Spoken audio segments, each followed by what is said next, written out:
ये कौन सा एक्सिस? रियल, ये इमेजिनरी एक्सिस, ठीक है।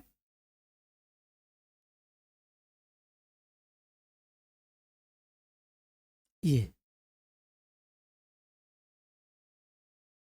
पी क्यू ए बी लिए, इससे हम Z1 बोल दिए, इसे Z2 बोल दिए, इसे हम Z3, इसे Z4 बोल दिए, ठीक है। ओके, अब देखो इसके बीच में देखो ऐसे,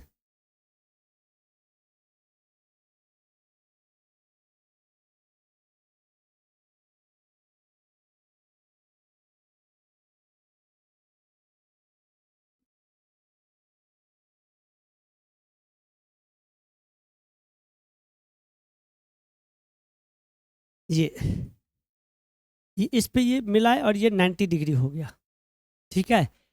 इस दोनों लाइन के बीच एंगल कितना है? 90 डिग्री। कोई दिक्कत? तो इसका मतलब आर्गुमेंट ऑफ इस डायरेक्शन में एंटी क्लॉकवाइज, ये क्या हो जाएगा? इनिशियल ये था तो दूर वाला, इस पे भी केयरफुली करना है, अगर ये गड़बड़ कर दे, गड़बड़ नहीं। तो जहाँ पे रोटेशन के तो वहाँ का पॉइंट अगर बाद में माइनस करेंगे तो दूर वाला माइनस, दोनों में वही काम होगा। ये कितना हो जाएगा? पाई बाय, क्लॉकवाइज करेंगे, एंटी क्लॉकवाइज करेंगे तो -π/2। कोई दिक्कत है ना? अगर तो ये अप्लाई किए तो ये हो गया, चलो तो होगा, लेकिन हम एक बात लेके चलेंगे, प्लस माइनस हम बोले वो भी होगा, लेकिन उसको मिटाए हम π/2, क्यों? हम एंटी क्लॉकवाइज मूव करके आप लोग को ले रहे हैं, और क्लॉकवाइज मूव करते तो क्या होता है? -π/2। कोई बात नहीं। तो आर्गुमेंट दिस कितना हो जाएगा? π/2। यहाँ से आगे क्या अब दिमाग में चला? हम तो ये बात बोल दिए, ये अब समझ में आ गया, आगे क्या?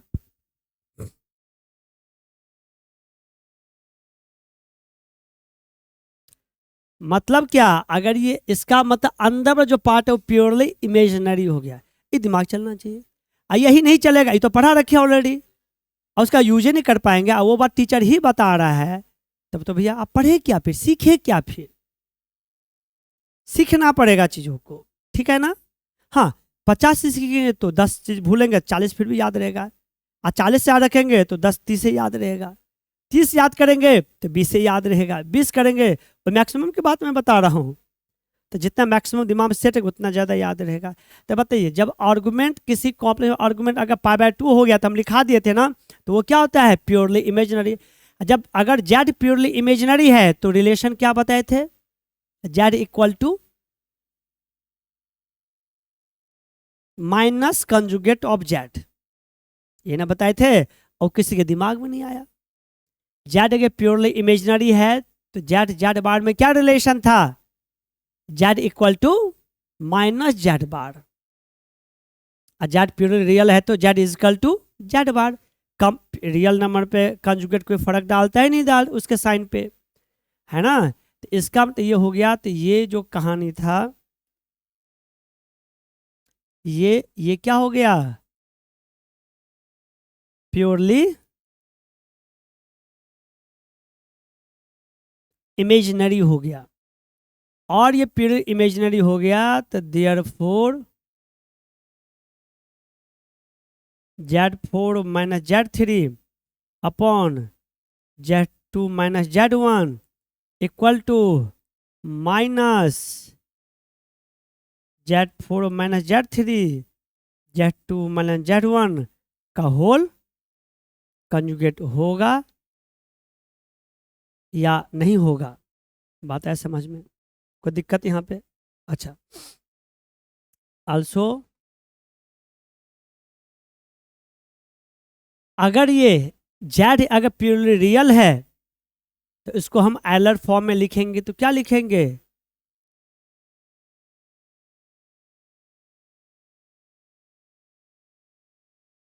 क्या हो जाएगा, this Z equal to this का मॉड इंटू ई की पावर आई पाई बाई 2।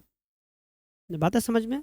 ये भी लिख के बता ही दे रहे हैं, Z4 minus Z3 upon Z2 minus Z1 equal to mod of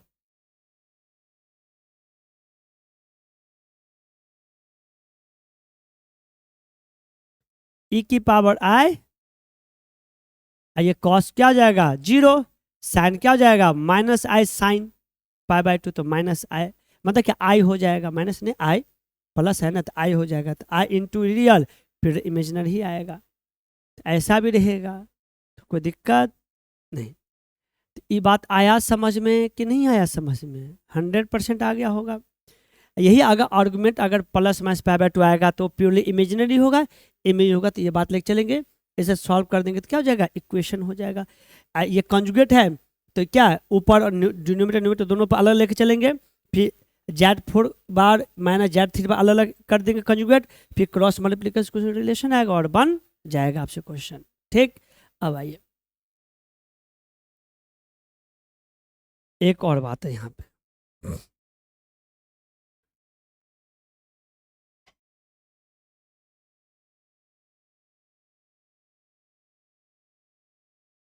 ये आपका रियल एक्सिस, ये इमेजिनरी एक्सिस, ठीक है। अब देखिए दो लाइन ड्रॉ किए,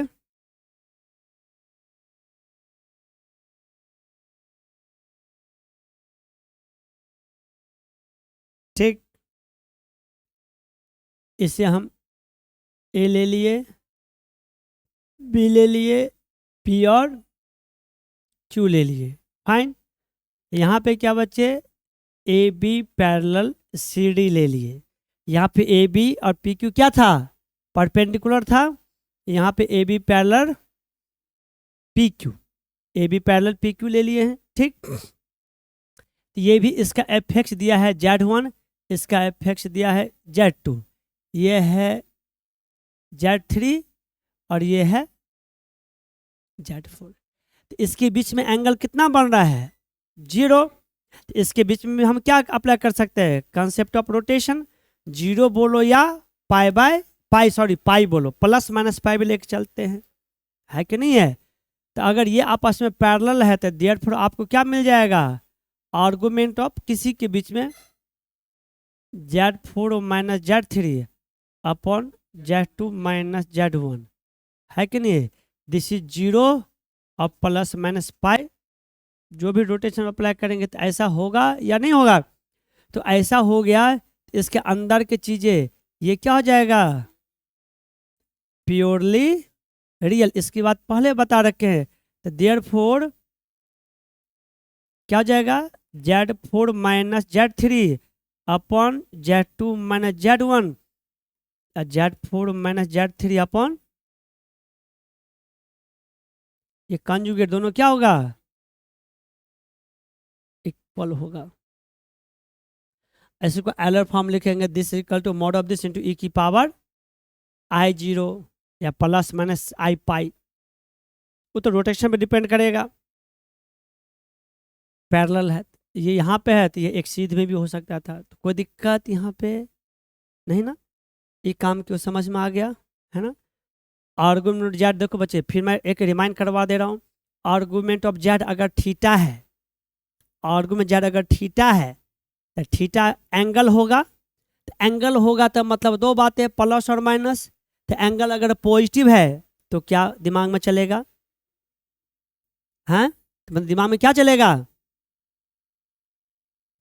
क्या एंटी क्लॉकवाइज, वो जो रोटेशन वो एंटी क्लॉकवाइज डायरेक्शन में है कि नहीं है, और थीटा नेगेटिव है तो क्लॉकवाइज डायरेक्शन में हुआ, बात समझ में। वही थीटा अगर 0 और पाई हो गया प्लस माइनस पाई, तो जेड क्या हो जाएगा, प्योरली रियल हो जाएगा। तो आर्गुमेंट के अंदर जो है वो चीज़ है, जेड करने का मतलब एक जेड नहीं, मतलब ये भी तो एक जेड हुआ ना, एक जेड हुआ, और वही और जेड थीटा अगर प्लस माइनस पाई बाई 2 है तो वही जेड क्या हो जाएगा, प्योरली इमेजिनरी है, तो ये बात लेके चलेंगे। देखिए फंडामेंटल चीज़ अगर लेके चलेंगे, अप्लाई करेंगे, क्वेश्चन बनना ही बनना है, कॉम्प्लेक्स नंबर क्वेश्चन भारे नहीं होता है, हाँ, कुछ क्वेश्चन जब आप पढ़ाई करेंगे एक डायरेक्टली दिख जाएगा, एक बहुत अटपटा उसके लिखने का सेंटेंस कुछ डिफरेंट वे में होगा, है ना। तो उस लिखने के पैटर्न से घबराइए नहीं, तो उसका प्रैक्टिस करना है ना। कोई क्वेश्चन अजीबोगरीब दिखने में लगे, पढ़ेंगे तो समझेंगे क्या लिखा हुआ है, क्या क्या क्या कुछ बहुत सारी चीज़ें बोल देता है उसमें, लेकिन उसी का प्रैक्टिस करना है अच्छे से, तो एग्जाम में वो भी क्वेश्चंस बन जाएगा। समझ गए। धैर्यपूर्वक पढ़ाई करना है। चलिए इसे राइट डाउन कीजिए आप लोग।